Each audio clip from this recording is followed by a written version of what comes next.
Hey everybody, with the new chapter dropping, I wanted to put a series out that teaches you how to practice your aim. Drop a follow if anything in the video helps you out. It really goes a long way in helping the channel grow. That's a lot of creative maps in Fortnite that will help you with crosshair placement for aim training, editing, repeating raiders, drills. They're really good, they're really nice, and just going over your edits. But that's not going to be the focus of this video because for the most part there's a lot of videos that cover those, and we want to cover something just a little bit different. And since this is going to be a series, we'll eventually do a series over what creative maps you should use, could use, all of that stuff. Let's jump in by looking at this eye training map I made. The idea here is to warm your eyes up in the least amount of time possible. Not only can warming your eyes up help your tracking, it can also reduce your eye strain you feel while gaming. Trust me, it's important. As you can see, you can do this whole map in less than 5 minutes, and then just rotating into an aim training map. As time goes on, I'll add more scenarios and adjust the time so you can actually pick which ones you do to warm up your eyes. Now I know most of us are on coffee, G Fuel, Dubby, or some energy supplement or brain stimulation supplement that keeps us going throughout the day. In moderation, everything is fine, but one thing you can't do, and that is skipping water. It's really, really bad. Not only can lacking water cause your eyes to be dry, but it can also cause headaches and other problems while gaming, especially if you're trying to play a tournament or, anything longer than 2 hours. It can really affect you.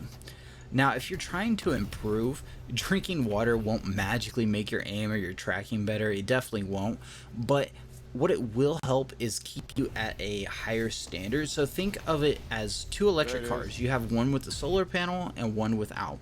The one with the solar panel won't be at 100% forever, but potentially it could stay closer to 90% longer than the car without the solar panel.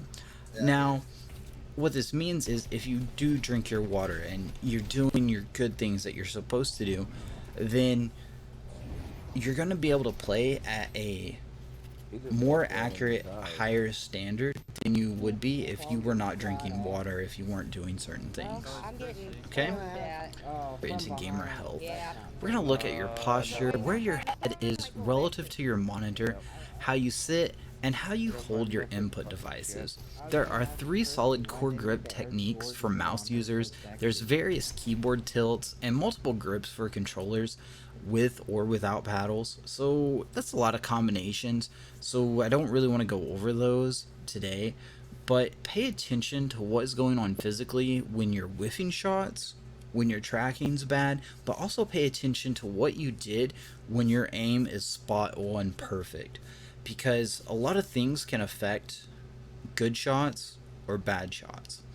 Now, a simple posture check can change a lot of things. So if you're sitting up straight and everything is level, you can aim smoother. So your chair is a big one, and how you sit in it matters. If you look at top aimers and how they sit in lands, compare that to how you sit. Now, you may notice your chair arms don't quite get your arms to the level with your desk you need, or your desk may be a little too low, but you don't want to adjust both unless you need a new desk anyways. Because keeping it to one variable really simplifies the changes, and it simplifies how easy you can measure how much those changes affect your aim. Proper posture can also help prevent back pain and other medical issues, especially if you have long gaming, streaming sessions, tournaments, practice, all of that. So if you forget all the other additional pluses, if you have good posture, your body has simply a little bit more energy to focus on tracking and your mouse movements, because you're not exerting that extra energy to either fight off pain, compensate for pain, all of those little things. If you play off center of your monitor, this could cause issues. You do not want to aim with your head either. Sometimes you'll see people moving their head to see from the left side of the screen to the right, and you really don't want to do that. You only want to look with your eyes. So pay attention to your best days and your worst days. Again, this is a lot of self-review, and hold yourself accountable, because nobody's going to care, nobody's judging, nobody's looking at your progress, and if they are, you just got to be honest, because it is what it is. I would guess on your bad days, something with your posture or diet was off. That is assuming you eye train and aim train and do several other things that you normally would. So that would eliminate things, and posture has a big effect, whether it's your arm, your hands, how you're holding the controller. Even the temperature in your room can greatly affect how well you aim. We've all heard of Kovacs, and some of us have heard about mouse accelerators. Without going too much into it, mouse accelerators apply a curve to the mouse cursor. Similar to how on controller you can have linear, exponential, and a few other changes if you have certain controllers like the Elite, and I believe some of the other ones let you do that too. And you can also download software that for controller lets you change the input curve. You can do the same with a mouse.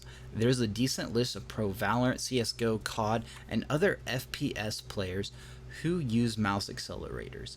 CSGO players Antares uses mouse acceleration along with pro Valorant player Anderson. Now the most common one, maybe not most common, but most common recently is RokuTV, which they had a previous version, but aimbotters and other like hackers were using their driver because it was driver based.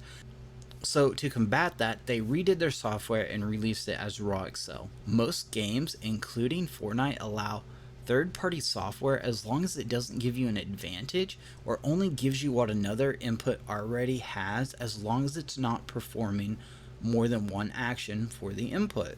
So applying a mouse input curve is allowed. All of my clips from the past 2 months have been made while using RokuTV. There are videos out there that explain how to set it up, how to find your caps and everything, which is really important because without those you'll get a really bad experience, and that's basically what has caused a lot of people to say mouse acceleration is bad.